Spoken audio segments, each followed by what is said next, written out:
સોમવારથી 10 અને 12 બોર્ડની પરીક્ષાઓનો પ્રારંભ. સિલપેક પ્રશ્નપત્રની વિદ્યાર્થીઓને ખાતરી કરાવાશે. કયા વર્ગખંડમાં કયા શિક્ષક જશે તે ડ્રોથી નક્કી થશે. શિક્ષણલક્ષી 2 યોજનાનો સીએમના હસ્તે પ્રારંભ. ધોરણ 9 થી 12નો અભ્યાસ પૂર્ણ કરનારી દરેક કન્યાને ₹50,000 તો ધોરણ 11-12માં વિજ્ઞાન પ્રવાહ લેનારને ₹25,000ની સહાય ચૂકવાશે.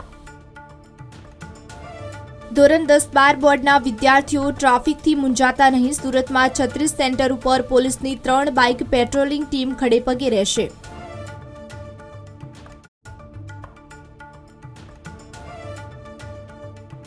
મુસાફરોની સુવિધામાં વધારો. ગોધરાના ધારાસભ્ય CK રાહુલજીએ મહત્વના 3 રૂટ પર નવીન બસોને લીલી ઝંડી બતાવી પ્રસ્થાન કરાવ્યું.